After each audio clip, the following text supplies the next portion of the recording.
to the middle cranial fossa.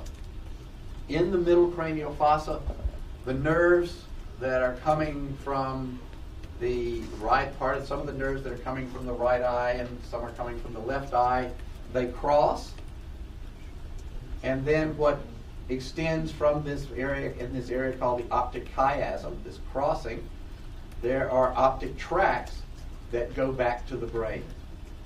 And the fact that you have crossing of the information that's coming from the right eye and the left eye is what allows you to have binocular vision, to judge depth. And we'll talk about this considerably in the next few minutes. Like the olfactory bulb, the olfactory nerve is essentially an extension of the forebrain. So the nerve itself is part of the forebrain that goes out and doesn't sense anything itself. It just picks up information from the retina that's passed through the nerve back to the various parts of the brain. So here's just the minimal amount. Here's the optic chiasm, where information from the left nerve, the left optic nerve, and the right optic nerve cross, and parts of these go to the right and parts of these goes to the left. And if you look in the cranial fossa, which we'll do in a week or two, you can see the optic nerve, and you saw the holes go through this optic canal into the back of the orbit. Okay, and there's a little depression there where the chiasm actually sits. Okay, so here's a diagram. So here's one eye, another eye. We'll see. And the optic nerve connects the back of the eye, comes all the way up here. There's an optic chiasm there. Going from the chiasm back to the brain, an area called the lateral geniculate. This is the optic tract. You can actually see that on the underside of the brain. And then the information travels further back to the visual cortex, back here in the occipital lobe, where it's actually processed and we make sense out of it. So the optic information, even though the receptors are up front, the processing is ways back. So there's lots of places along here where things can get messed up. Okay, this is just a picture of the orbit opened up. I'll probably show you this again sometime in the next couple of weeks when we actually dissect the orbit. But if you go into the top of the brain, anterior cranial fossa here, this is what you would see. This sort of tough area here. There's something called the frontal nerve lying on top. Oops. When you remove that tough membrane there, you see a bunch of muscles, which we'll dissect, and these are responsible for moving the eye in various directions. Some veins coming back in here. And when you get to your orbital section, you'll keep dissecting down, you'll flip up this muscle, see there's a muscle underneath it, and then you'll eventually flip that muscle back, and then you'll look into the orbit of the eyeball itself. There's another muscle there. It's the trochlear nerve, because it's got this little, the trochlear nerve innervates that muscle called the superior oblique, because it has that pulley. Here's the optic nerve coming. Here's the optic chiasm. So the nerve's traveling through this canal and ends up in the back of the eyeball. So there's the optic nerve, there's the optic chiasm.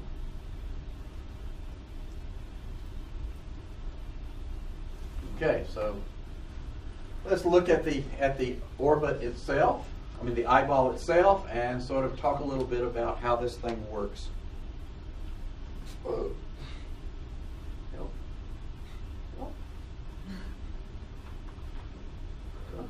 Okay, an eyeball, and we will see eyeballs, but we won't do a lot of dissecting with them.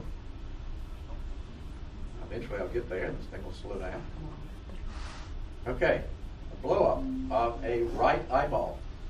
And you'll notice that the optic nerve is not coming in directly from the back of the orbit. It's coming in obliquely. And that's going to be important when we talk about the muscles. Okay, the parts of an eyeball. Part up here, okay, the part that you see in the very front is the cornea, okay, and the white area around the side of the eyeball is what's referred to as the sclera. Between the cornea here and the iris back there, and then followed by the lens, there's a fluid known as aqueous humor. Okay. Behind there is the iris. Okay, that's what enables you to constrict your pupil or dilate the pupil. This little muscle, these muscles in here, known as the ciliary body, and then there's a ciliary muscle. We'll talk about those in more detail later.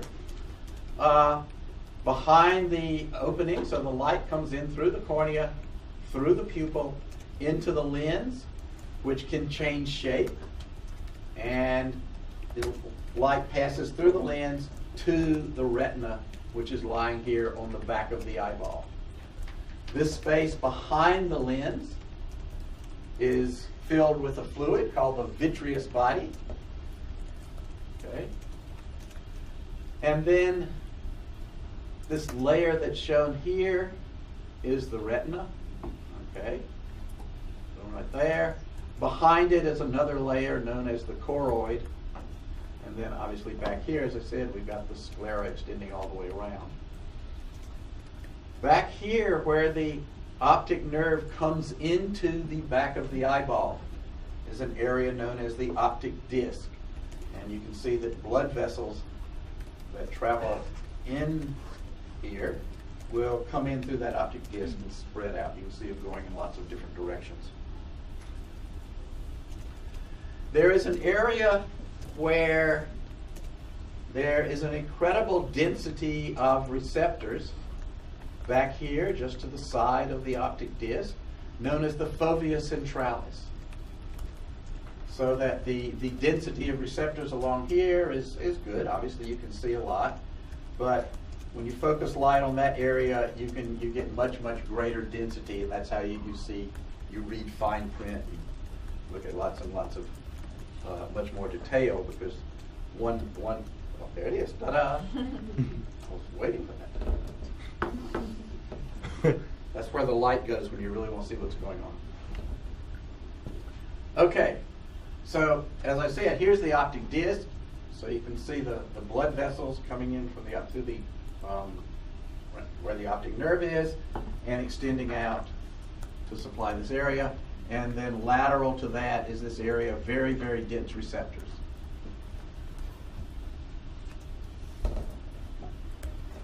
Okay. The line, if the eyeball is lined up like that, more or less straight forward, ending up on the fovea, is referred to as the optic axis. So if you're looking straight forward, your eyeball's just looking straight forward, that's the optic axis, the center point from where this eye heads out to something in that direction. The area towards the midline, this half of the retina, is referred to as the nasal hemiretina.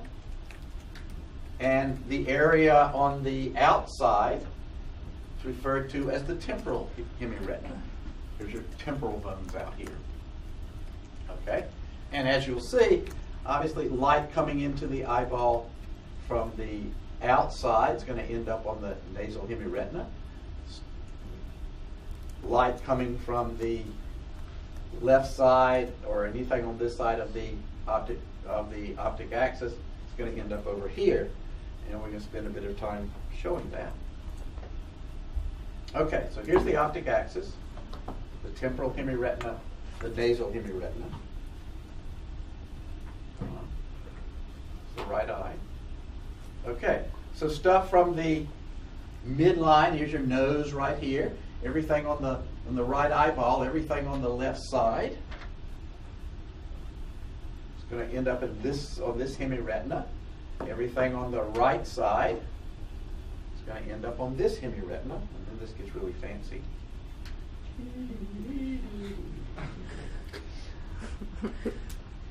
Okay, so everything from the optic axis over towards, about the bridge of the nose here, light coming from that side, the left visual field, is going to end up on this right side of the retina. Okay? And not surprising, everything on the right side of the orbit up to this optic axis is going to end up on the nasal hemiretina. So this area over here is referred to the nasal. This is just to confuse you. This area is referred to as the nasal visual field, and it projects onto the temporal hemiretina.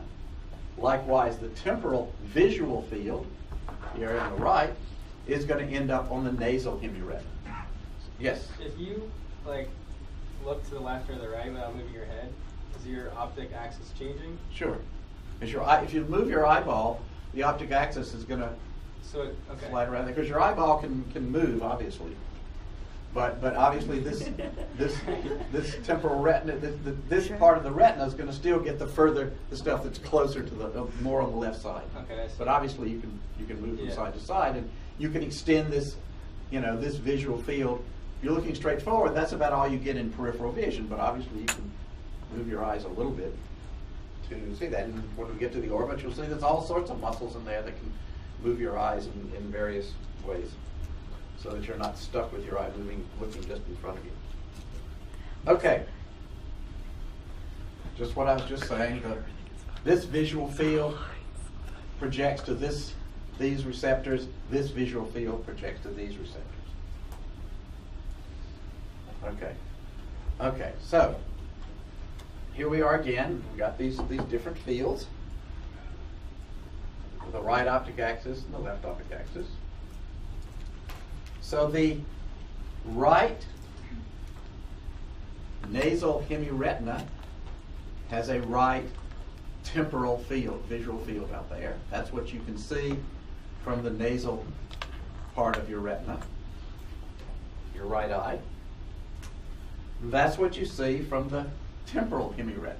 So if you cover your left eye with your hand or a patch, this is the visual field when your eyeball is looking straight forward. Okay, so that's your right axis. You can see this much, and you can see that much. So you get a little bit, if you close one eye, you can still see a bit in each direction. Okay.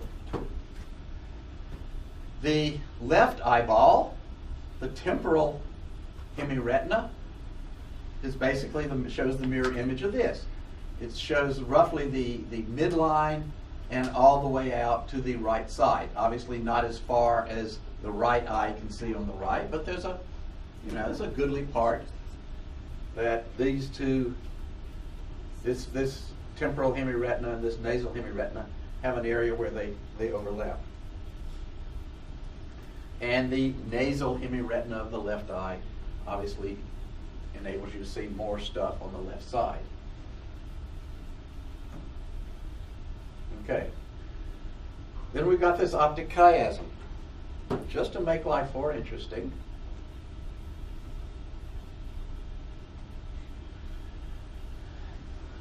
this is all fine. This is what's going on in the eyeballs.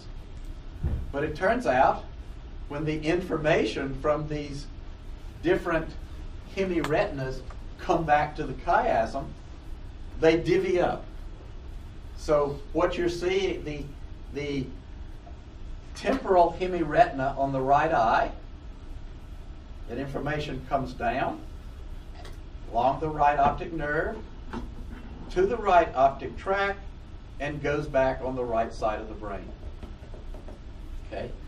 The nasal hemiretina of the right eye goes back in the right optic nerve and goes to the left side of the brain. So it goes to the left optic tract.